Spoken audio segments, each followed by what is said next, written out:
Hello दोस्तों, कैसे हो आप सब। तो स्वागत है आपका मेरे चैनल टॉप हिंदी एनिमे में। तो जैसे कि लास्ट पार्ट में हमने देखा था, जियान अनडेड लीफ को लेकर घोफ टेकिंग सिटी में आ जाता है और यहाँ पे वेट करता है। फिर ईगल आई डेथ ग्रुप आते हैं और जियान को अपने साथ लेकर चले जाते हैं। जियान को इनके साथ जाते हुए पता चलता है कि इन्हें आइस फायर आइसलैंड पे जाना है और वहाँ पे एक क्रिएचर है जो कि सोल पावर को भी यूज कर सकता है। अब आगे इधर अब ये प्रिपरेशन करना स्टार्ट करते हैं नेक्स्ट विलेज जाने के लिए। ये आइस फायर आइसलैंड एक तरह का डिफरेंट वर्ल्ड में है। अब जब ये लोग यहाँ से निकल कर जाने वाले थे तो फिर ये ओल्ड मैन इन्हें कहता है कि जो भी हमारे विलेज पे अटैक किए थे, प्लीज हमारे लोगों का रिवेंज जरूर लेना, उनके आत्मा को शांति मिलेगा। अब यू फैंग कहता है कि सुयू, जाओई, तुम जियान और मिस ली क्विंग आप सभी सो विलेज में जाओ और जाकर वहाँ पे इसके बारे में इंक्वायरी करो, देखो कि क्या पता चलता है। यू फैंग और बाकी यहीं पे रुक कर जरूरी थिंग्स को प्रिपेयर करेंगे आइस फायर आइसलैंड में जाने के लिए। यू फैंग जियान को इन्हें लीड करने को कहता है। ये भी जियान के बॉडी में सम हिडन टैलेंट को डिस्कवर कर चुका है और ये जानता है कि जियान काफी कैपेबल पर्सन है। ये अपने स्पीड से 100 विलेज 2 दिन में जा सकते हैं। अब ये भी निकलते हैं। इधर जियाओ ये कंप्लेन कर रही होती है अपने ही मन में कि इनके साथ यू फैंग ने जियान को क्यों सेंड किया है और इसे हेड क्यों बना दिया। अब जियान के अंडर में और इसके सोल पावर के कारण से ये सोल बीस्ट को डॉज करते हुए आगे चलते जाते हैं। जाते हुए सोल ईटर जियान को काफी केयरफुल रहने को कहते हैं कि अगर ये लोग घोफ्ट किंगडम से निकलते हैं तो फिर इसके लिए काफी डिफिकल्ट हो सकता है खुद को डिफेंड करना। जियान अब ये सुनकर ये उस मिस्टीरियस पर्सन के सोल ट्रेस को अपने सोल रियलम में डाल देता है। जब भी ये इस तरह के पर्सन के रेंज में आ जाएगा तो फिर इसे भी इस बारे में पता चल जाएगा।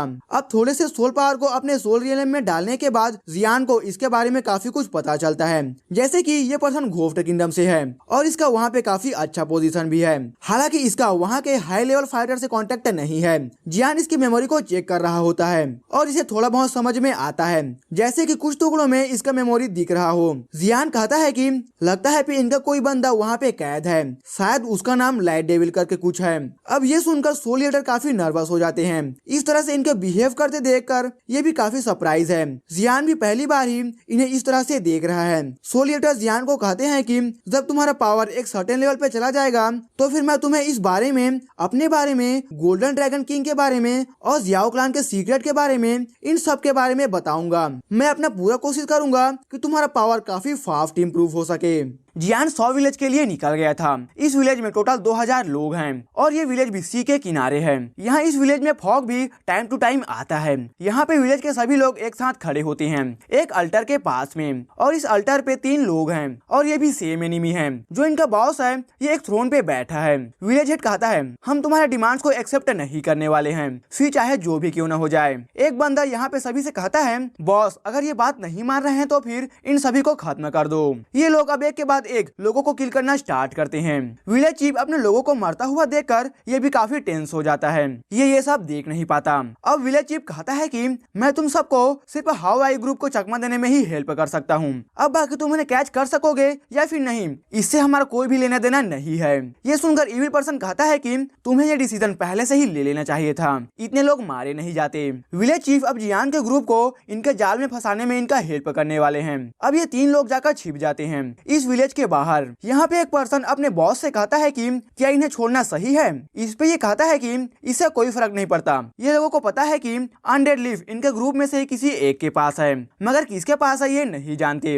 ये लोग होली फ्लेम को अपीयर होने से रोकना चाहते हैं। ये नहीं चाहते हैं कि नेक्स्ट ग्रेट वार में कोई भी होली फ्लेम अपीयर हो। हालांकि ये होली फ्लेम को खुद के लिए ही चाहते हैं। इन्हें अपने किंग को जाकर सेव करना है। अगर इनका किंग बाहर आता है फिर वो अपने पावर से होली फ्लेम को भी सप्रेस कर सकेगा। ये तीनों अब ये सुनकर इविल स्माइल करते हैं। यहाँ पे एक पैसेज है, इसके अंदर में काफी सारे रास्ते हैं डिफरेंट जगह पे जाने का और इन पैसेज में से एक को ये चुनकर आगे जाते हैं। यहाँ पे एक सोल लॉर्ड है जो कि इनका बॉस भी है। अब ये कहता है कि क्या वो लोग सिन ग्रुप को जानते हैं। सिन ग्रुप एक ह्यूमन का ग्रुप है जो कि इविल रेसेस के लिए काम करता है। ये बंदा हवाई ग्रुप पे नजर रखने को कहता है। इधर जियान और बाकी भी अब 2 दिन बाद इस विलेज में आ जाते हैं। जियान को यहाँ पे इविल पावर का ट्रेसेस फील होता है। अब ये कहता है कि यहाँ पे इविल रेस क्या कर रहे थे। जियान को पता है कि गोरफिंग भी इविल रेस का हिस्सा है और ये गोरफाइंड जो कि ब्लड डेमन क्लैन है ये इविल रेसेस में सबसे बॉटम पे आता है और इन्हें जियान पूरे तरीके से डिस्ट्रॉय कर चुका है। जबकि जियान को यहाँ पे इविल रेसेस का ट्रेस मिलता है,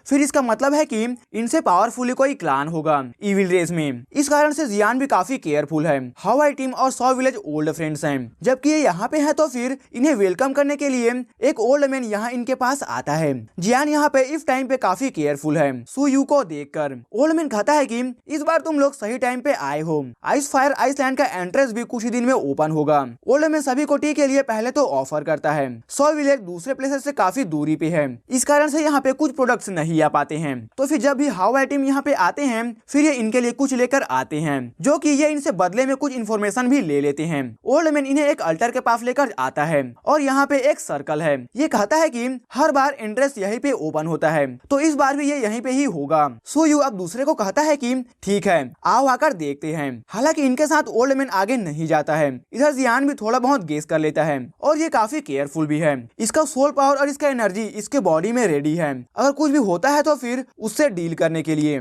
जब सुयू इस अल्टर के सेंटर में जाता है फिर इसे घोफ्ट एनर्जी फील होता है और ये तुरंत ही कहता है कि आगे मत आओ। लेकिन अब काफी देर हो चुका है, दूसरे भी इसके साथ ही होते हैं और अब ये चारों ओर से ब्लैक एनर्जी से घिर चुके हैं। सुयू भी सोच नहीं सकता है कि ओल्ड मैन ये भी कर सकता है। काफी इविल आवाज अब इस अल्टर से आना स्टार्ट हो जाता है। ये लोग एक तरह के इनहैंसमेंट से घिर चुके हैं। सुयू डाउजियन 2 स्टार के अर्ली स्टेज में है और बाकी दो गर्ल डाउजियन 1 स्टार के लेट स्टेज में है। इधर जियान यहाँ पे प्राइड फील करता है और कहता है कि मैं भी देखना चाहता हूँ कि कौन मुझे यहाँ पे कैद करना चाहता है। अभी इस टाइम अल्टर को इविल स्पिरिट ऑफ घोस्ट इन्हें सराउंड किए हुए है और ये तीनों मूव भी नहीं कर पा रहे हैं। जियान यहाँ पे एक मिस्टीरियस मैन को देखता है जो कि ब्लैक कपड़े में कवर है और इसके पीछे सीन लिखा हुआ है। इस फिगर को देखकर सुयू का एक्सप्रेशन चेंज हो चुका है। इसने भी सीन फोर्स के बारे में सुना है। ये सीन फोर्स हाउ टीम से भी स्ट्रॉन्गर है। ये ह्यूमन बीइंग का एक टीम है जो कि इविल रेसेस को सर्व करता है और इन्हें इविल रेसेस के थ्रू पावर भी दिया गया है। ये लोग अपने ह्यूमन होने के कारण से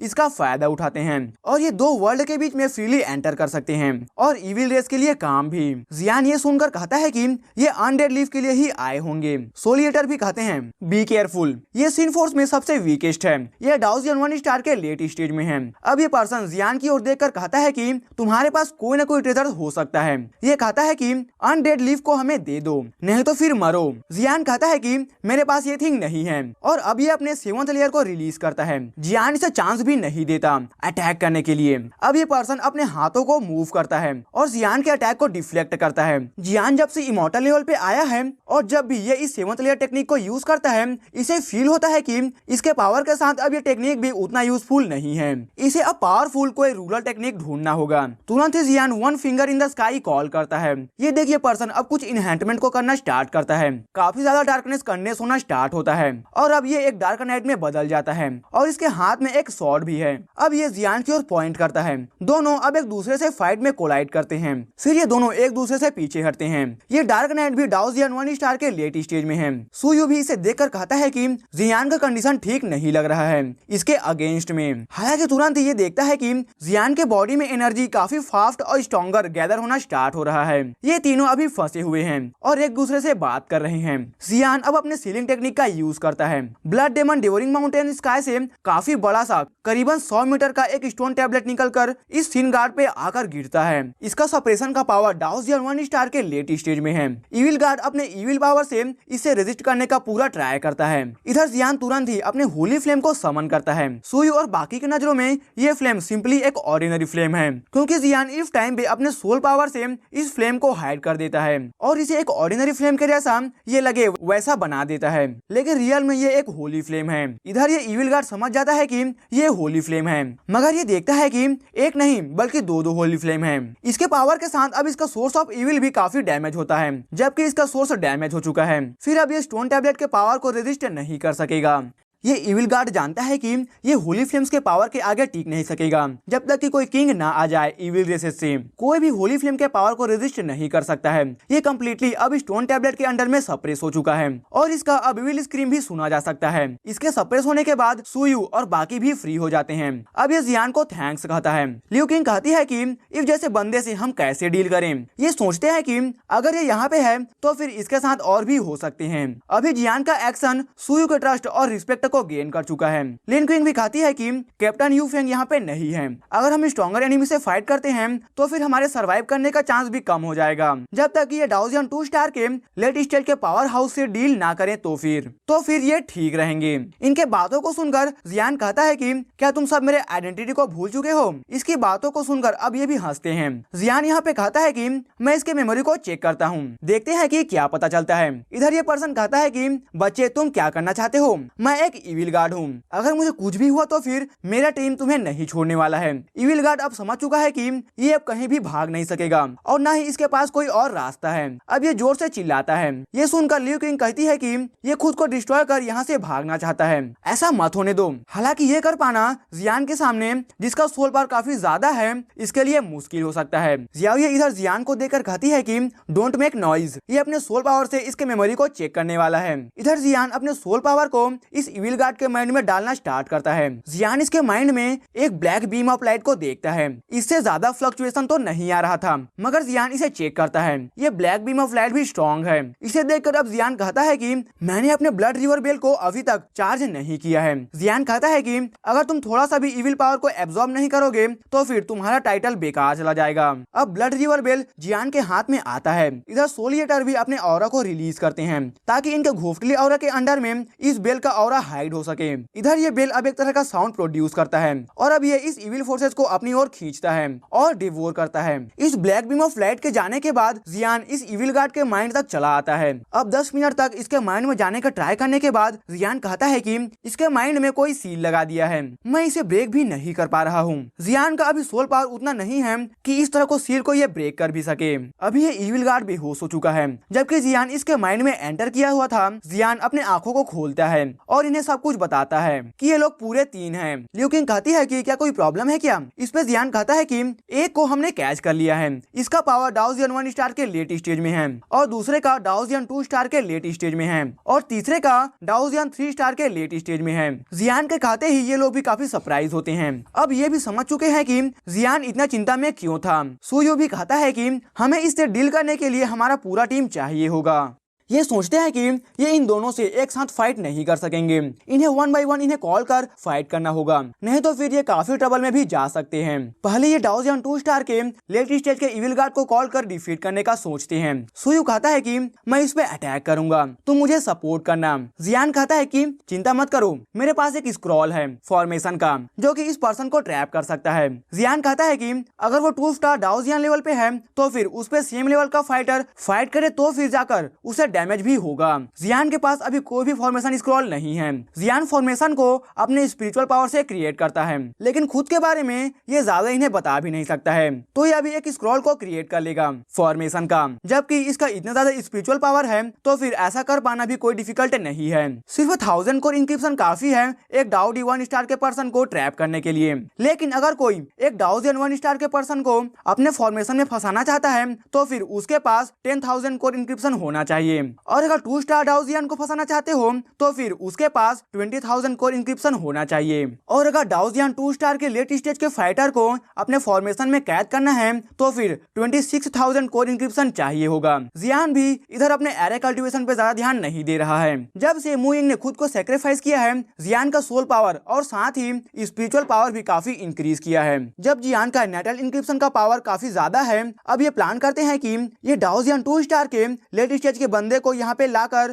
पहले जियान अपने फॉर्मेशन से उसे कैद करेगा, फिर सुयू अपने पावर से उसे डैमेज करेगा। इधर एक बंदा आकर विलेज चीफ से कहता है कि ईगल आई का ग्रुप मिस्टीरियस पर्सन के हाथों कैप्चर नहीं हुआ, बल्कि ये उस पर्सन को ही सील कर दिए हैं। ये सुनकर अब ये ओल्ड मैन भी काफी सरप्राइज होता है। हाउ आई का टीम इनका काफी हेल्प भी किया है, मगर इन्होंने इन्हें ही धोखा दिया है। अब ये कहते हैं कि खैर भूल जाओ और अपने लोगों को गैदर करो, हम यहाँ से निकल रहे हैं। ये सुनकर अब ये पर्सन यहाँ से निकलता है। इधर ये 2 इविल गार्ड आकर हुनसांग से मिलते हैं। ये घोफ्ट किंगडम के लोग इनके साथ काफी टाइम से कोऑपरेट कर रहे हैं। हुनसांग भी कहता है कि मेरे प्लान को डिस्ट्रॉय मत करना, बाकी सब ठीक है। इधर दूसरी ओर यू फेंग और बाकी जो भी थिंग्स चाहिए था आइस फायर आइसलैंड में एंटर करने के लिए, अब ये उसे रेडी कर चुका है और अब ये 100 विलेज की ओर निकलते हैं। आइस फायर आइसलैंड का लोकेशन भी काफी मिस्टीरियस है। जब भी ये अपीयर होता है, इसका एंट्रेंस ये 2 तरह के एलिमेंट से कवर होता है, एक तो फायर और दूसरा आइस, और ये दोनों टाइप का एलिमेंट काफी स्पेशल है और इसके एंट्रेंस से काफी प्रेशर प्रेशर रिलीज होता है। जो भी इसके प्रेशर को हैंडल नहीं कर सकेगा वो तुरंत ही डिस्ट्रॉय हो सकता है। इस कारण से प्रोटेक्शन जरूरी है। एक तरह का आइस फायर ग्लास चाहिए होता है। एक बार जब ये रिफाइन हो जाए फिर ये एक तरह का ग्लास प्रोटेक्शन प्रोवाइड करता है बॉडी में और आइस फायर के पावर को काफी हद तक कम कर देता है। इधर ये इविल गार्ड भी अपने बंदे के प्रेजेंस को वीक फील करता है। ये विलेज में एक टेलीपोर्टेशन फॉर्मेशन ऑलरेडी लगा चुका है। अब इन्हें ये अनडेड लीफ मिले या ना मिले, इन्हें तो यहाँ से निकलना ही होगा, क्योंकि अगर कोई पावर हाउस इनके प्रेजेंस को फील कर यहाँ तक आ गया तो फिर इनके लिए काफी प्रॉब्लम हो सकता है। इधर जाओ ये सोच रही है कि वो पर्सन ही आएगा कि उसके जगह पे। यहाँ पे जियान कहता है कि डोंट वरी, अगर वो भी आता है तो फिर मैं अपने पावर के साथ सभी को यहाँ से निकाल कर ले जा सकता हूँ। जियान यहाँ पे अपने आप को और सभी को सोल पावर में कवर कर देता है और सराउंडिंग से मर्ज हो जाता है। इधर जियान अल्टर के पास एक इल्यूजन भी क्रिएट करता है, एक अनडेड लीफ का। हालांकि जो इस पे अटैक किया था वो अभी भी बेहोश है इस अल्टर के पास। अब 1 मिनट तक कोई भी नहीं आता। जियान अब कहता है कि इस पर्सन की मेमोरी के अकॉर्डिंग जिस तरह से सिग्नल को सेंड करना था मैंने वैसा ही किया है। जियान इस टाइम पे अच्छा फील बिल्कुल भी नहीं कर रहा होता। अभी इस इल्यूजन को मेंटेन करने के लिए जियान को काफी ज्यादा सोल पावर को स्पेंड करना पड़ जा रहा है। तुरंत ही अब जियान कहता है कि कोई आ रहा है। इविल ऑरा आता है और इसके अंदर एक ह्यूमन फिगर है और ये इस इविल गार्ड के जैसा ही है मगर इससे भी ज्यादा पावरफुल है। ये डाउजियन 2 स्टार के लेट स्टेज में है। जियान इसे देखता है। अब ये इस बंदे को पहले वाले बंदे को सॉल्व करने नहीं दे सकता है, नहीं तो फिर इसका पावर काफी बढ़ सकता है जो कि इनके लिए सही नहीं होगा। अब इस इविल गार्ड को पावर फील होता है। तुरंत ही सुयू अपने वाटर पावर से अटैक करता है। हालांकि इस पावर को फील कर यह कहता है कि ये मेरे सामने कुछ भी नहीं है। तुरंत ही अभी अपने पावर का यूज करता है और वाटर अटैक मिड एयर से ही डिसअपियर हो जाता है। जियान देखता है कि ये एक स्पेस यूजर है। जियान तुरंत ही अपने फॉर्मेशन के पावर को शो करता है। इधर जब जाओई इस पर्सन के इविल ऑरा को फील करती है फिर ये नीचे गिर जाती है। इसके लिए ये काफी ज्यादा है। जियान के पास अभी ज्यादा समय भी नहीं होता है कि ये इस फॉर्मेशन को सपोर्ट करने के लिए इसमें अपने कोर इंक्रिप्शन को भी ऐड कर सके। जियान देखता है कि इविल पावर जाओई पे अटैक करने वाला है। जियान देखता है कि अब काफी लेट हो चुका है और अब ये अटैक आकर जाओई को हिट करने वाला है। इधर ये इविल पर्सन स्माइल कर रहा है। टाइम पे सभी बिजी होते हैं और ये जाओई से दूर भी है। हालांकि मेन टाइम पे जियान आकर जाओई को धक्का दे देता है और इसके जगह पे आ जाता है। तुरंत ही जियान अपने फ्लेम पावर को रिलीज करता है, इस इविल अटैक को रोकता है। तुरंत ही जियान अब सुयू को कहता है कि मुझे 3 मिनट्स और दे दो और जियान यहाँ पे बैठकर अपने इंजरी को हील और अपने पावर को रिकवर करता है। जियान भी कहता है कि मैं भी देखना चाहता हूँ कि इस बार मैं कितने बड़ा स्ट्रॉन्ग फॉर्मेशन को जन्म दे सकता हूँ। तुरंत ही इसका सोल पावर इसके नीगोंग वान में एंटर करता है जो कि इसके बॉडी के अंदर है और कोर इंक्रिप्शन कंडेंस होकर इस फॉर्मेशन में आ जाता है। इधर जियान यहाँ पे इस फॉर्मेशन में अपने पावर को कंटिन्यू डाल रहा होता है। इधर ये इविल गार्ड कहता है कि मैं भी देखना चाहता हूँ कि तुम सभी क्या कर लोगे। सुयू अपने वाटर पाल्म से अटैक करता है। हालांकि इधर ये इविल गार्ड अपने इविल हैंड से अटैक करता है। इसके पावर को देखकर लियू किंग भी कहती है कि ये कितना ज्यादा स्ट्रॉन्ग है। सुयू भी देखता है कि इतने आसानी से इसके अटैक को डिस्ट्रॉय कर दिया गया है। अब लियू किंग अपने लाइट पावर को रिलीज करती है। इसके पास लाइट एट्रीब्यूट है। इसे देखकर ये इविल गार्ड भी हैरान है क्योंकि इन इविल पर्सन के पास डार्क का पावर है, तो ये जाहिर सी बात है कि इन्हें लाइट पावर से डर लगेगा। इस तरह का पावर पूरे डार्क क्वीन वर्ल्ड में सिर्फ एक ही जगह पे पाया जाता है और वो होली सी में। यहाँ पे लोग गॉड्स में बिलीव करते हैं और इनका लाइट पावर भी काफी पावरफुल होता है। इनमें सबसे स्ट्रॉन्ग एंजल फैमिली है। इधर Liu king 2 powerful beam of light को शॉर्ट करती है और ये जाकर इस इविल गार्ड को कैद कर लेता है। फिर लियू किंग तुरंत ही काफी पावरफुल लाइट अटैक को प्रिपेयर करती है। इधर इस थिंग को देखकर अब ये इविल गार्ड तुरंत ही अपने आप को अब इसके पास लाता है और फिर ये इस लाइट को कंडेंस कर ब्लास्ट करता है। ये लाइट उतना भी पावरफुल नहीं था। इधर जियान भी लियू किंग को देखता है और इसके लाइट पावर को। इसने भी उम्मीद नहीं किया था कि ये लाइट पावर की यूजर हो सकती है। सोलिएडर भी इसे देखकर कहते हैं कि एंजल फैमिली के भी काफी ब्रांचेस हैं और ये अपने एंजल फैमिली में फेथ को बनाए रखने के लिए समटाइम्स लोअर प्लेन में आकर कुछ गिफ्ट्स भी देते हैं। मुझे लगता है कि ये लड़की होली सी में अच्छे रैंक पे हो सकती है। इसके लाइट के पावर को देखकर ये कहा जा सकता है। इधर लियू किंग भी इस इविल गार्ड से फाइट करने के बाद कहती है कि ये काफी पावरफुल है। मुझे नहीं लगता है कि हम इसे हैंडल भी कर सकेंगे अपने पावर के साथ। इधर ये इविल गार्ड भी सरप्राइज है। ये यहाँ पे एक लाइट यूजर से भी मिल सका है। अब ये इविल गार्ड कहता है कि तुम सबको मरना होगा और जब ये मूव ही कर रहा था इतने में इस फॉर्मेशन के अंदर चेंजेस आना स्टार्ट होता है। इस फॉर्मेशन के अंदर अब हीट काफी ज्यादा बढ़ जाता है और ग्राउंड अब लावा के जैसा हो जाता है। ये देखकर सुयू और बाकी एयर में जंप करते हैं। जियान कहता है कि डोंट वरी, मेरा फॉर्मेशन सभी को चोट नहीं पहुंचाने वाला है। ये सुनकर सुयू भी देखता है कि सच में ये सिर्फ हॉट ही है मगर इससे ज्यादा कुछ फील नहीं होता। जियान कहता है डोंट वरी, इस बंदे को मुझ पे छोड़ दो। अब ये सुनकर जियाओ ये भी कहती है कि क्या जियान इसे डिफीट कर सकेगा। अब जियाई भी जियान के टुवर्ड्स नेगेटिव इमोशन को नहीं रखती है जब से जियान ने इसका जान बचाया है। ये इविल गार्ड पहले ही काफी डैमेज को ले चुका है दूसरे से फाइट के दौरान, खास करके लिu किंग के लाइट अटैक से। इस कारण से जियान भी इस टाइम पे कॉन्फिडेंस है कि ये जीत सकेगा। इधर ये इविल गार्ड भी समझ रहा है कि इस फॉर्मेशन के अंदर में कुछ मिस्टीरियस पावर हिडन है, अगर ये यहाँ से नहीं निकला तो फिर ये भी मारा जा सकता है। जियान के इस फॉर्मेशन का नाम मोल्टन हिल है। इस फॉर्मेशन के अंदर में सिर्फ मोल्टन लावा और रेड फ्लेम्स हैं और ये फ्लेम्स इस फॉर्मेशन को हर कोने से कवर किए हुए हैं। इस टाइम पे ये फॉर्मेशन काफी स्ट्रॉन्ग है। जियान इस फॉर्मेशन से 1 और 2 स्टार डाओ जियान लेवल के फाइट को रोक सकता है। हालांकि जियान का स्पिरिचुअल पावर अभी भी उतना नहीं है। जियान का ये लावा फॉर्मेशन 27,000 कोर इंक्रिप्शन से भी काफी नहीं है इसके ट्रू पावर को शो करने के लिए। इधर ये इविल गार्ड जियान पे भी काफी गुस्सा करता है। जियान अपने 27,000 कोर इंक्रिप्शन से इस फॉर्मेशन को स्टेबल करता है। जियान के कहते ही अब फॉर्मेशन से लावा निकलकर आगे बढ़ता है और अब ये इविल गार्ड की ओर जाता है। इस टाइम पे ऊपर स्काई से सुयू और बाकी भी जियान को देख रहे होते हैं। लिu किंग जियान को देखकर कहती है कि इससे होली फ्लेम का फ्लक्चुएशन आ रहा है। लिu किंग होली सी जगह पे वहाँ पे इसका काफी हाई स्टेटस है और ये यहाँ एक्सपीरियंस गेन करने आई है और साथ ही होली फ्लेम को कलेक्ट करने के लिए भी। जब ग्रेट बैटल स्टार्ट हुआ था उस टाइम पे 36 होली फ्लेम खुद को सेक्रीफाइस कर वॉर को जीतने में हेल्प किए थे और रीइंकार्नेशन प्रोसेस में चले गए। अब ये वेट कर रहे हैं कि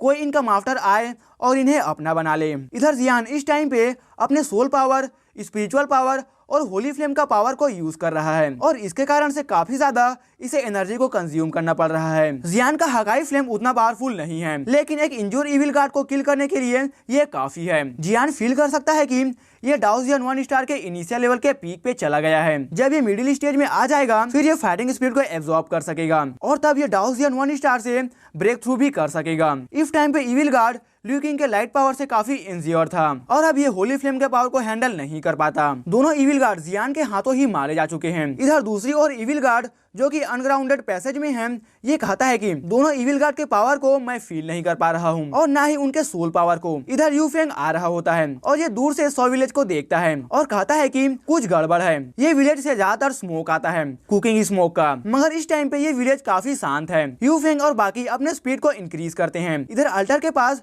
जियान 2 इविल गार्ड को किल करने में अपना काफी ज्यादा पावर का यूज किया था। अब ये बैठकर इसे रिकवर करता है। हालांकि जियान भी सरप्राइज हो जाता है अपने फेंजुई के रिकवरी स्पीड से और ये अब 80% पावर को रिकवर कर चुका है। इधर सुयू भी कहता है कि मैं कैप्टन को सिग्नल सेंड कर चुका हूँ। इधर लिu किंग और जियाई दोनों जियान की ओर देख रहे होते हैं। इधर जियान रिकवर कर रहा है। जियान इस टाइम पे सोचता है कि सोल ईटर किसी के भी पावर को डिवोर कर सकता है जबकि इनके पास एक स्पेशल एबिलिटी है डिवोरिंग का। अब थोड़ी देर बाद यहाँ पे यू फेंग भी आ जाते हैं और अल्टर के पास 4 लोगों को देखते हैं। इन्हें देखकर जाओ ही तुरंत ही इनके पास जाती है। सुयू अब यहाँ पे इन्हें बताते हैं कि क्या हुआ था। जब यू फेंग सुनता है कि लेट 2 स्टार डाओ जियान का इविल गार्ड को जियान ने किल कर दिया है फिर ये भी काफी सरप्राइज होता है। हालांकि लेट 1 स्टार डाओ जियान से कोई प्रॉब्लम नहीं है, इससे ये ज्यादा सरप्राइज नहीं होता, मगर लेट 2 स्टार ये काफी ज्यादा हो गया और इससे ये काफी सरप्राइज भी है।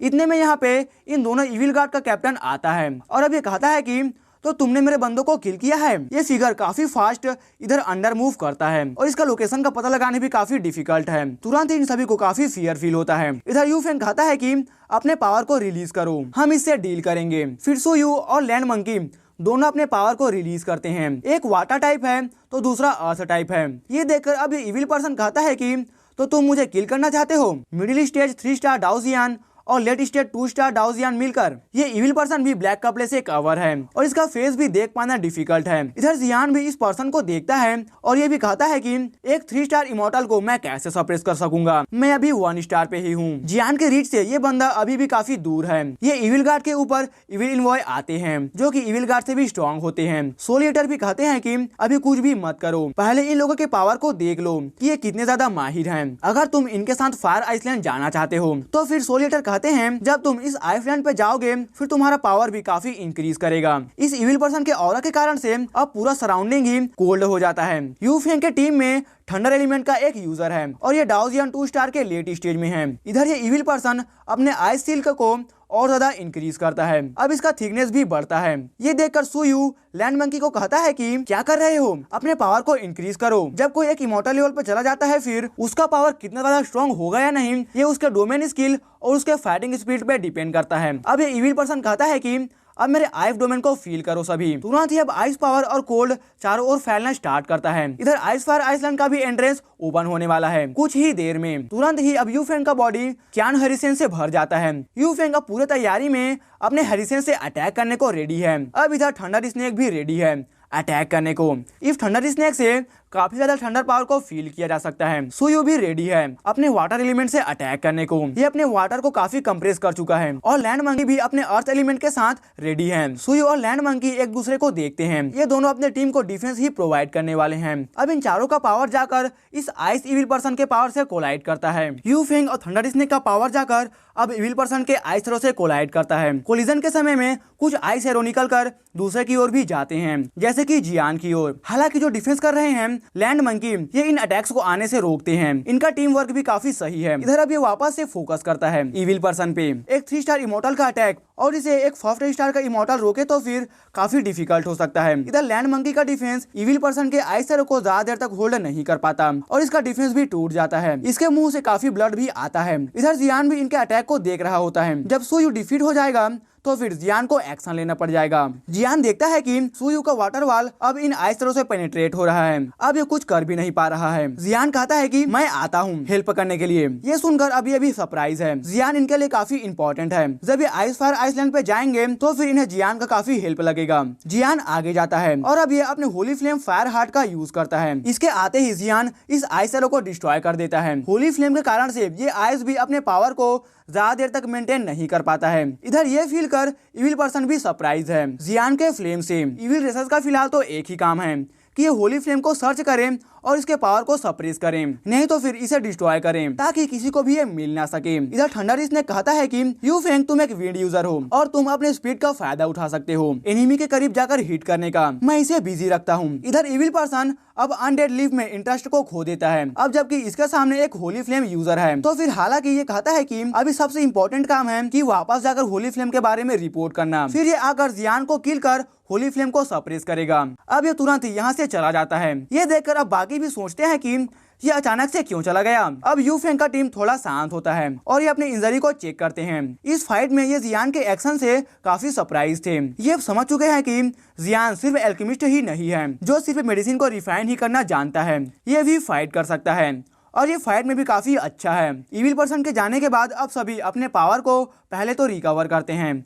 और थोड़ा रेस्ट भी करते हैं। यूफेंग कहता है कि ऑलमोस्ट टाइम आ चुका है। यहाँ अल्टर के पास एक टनल है और ये काफी स्ट्रेंज है। इससे आइस और फायर का पावर को फील किया जा सकता है। यही टनल है जो कि आइस फायर आइसलैंड तक जाता भी है। इस आइसलैंड में टोटल 10 फ्लोर हैं और हर एक फ्लोर पे एक फ्लोर गार्डियन है। इसे डिफीट करके ही नेक्स्ट फ्लोर पे जाया जा सकता है। जबकि एंट्रेंस अपीयर हो चुका है, अब बस मेडिसिन को रिफाइन करना ही रह गया है जो कि इन्हें प्रोटेक्शन प्रोवाइड करेगा। आइस फायर ग्रास जियान इस मेडिसिन को रिफाइन करता है। इसे रिफाइन करने में जियान को ज्यादा प्रॉब्लम नहीं होता, ये इजी था। अब यूफेंग कहता है कि ठीक है आओ चलें। अब ये सभी एंटर करते हैं। यहाँ पे आने के बाद सोलिएटर भी कहते हैं कि मैं इस जगह को मिस कर रहा था। सोलिएटर कहते हैं कि जब मैं यंग था तो फिर मैं काफी जगह पे ट्रैवल किया करता था। मैं ह्यूमन वर्ल्ड में गया हूँ, डेमन वर्ल्ड में गया हूँ और भी काफी प्लेसेस पे। जियान के अकॉर्डिंग इसका टीम का पावर ज्यादा नहीं है। ये सोचता है कि क्या ये फर्स्ट और सेकंड फ्लोर के गार्डियन को डिफीट भी कर सकेंगे। हालांकि सोलिएटर कहते हैं कि डोंट वरी, अगर यहाँ पे कुछ हेल्प नहीं होता तो फिर मैं तुम्हें यहाँ पे आने भी नहीं देता और ये जगह भी काफी बेस्ट है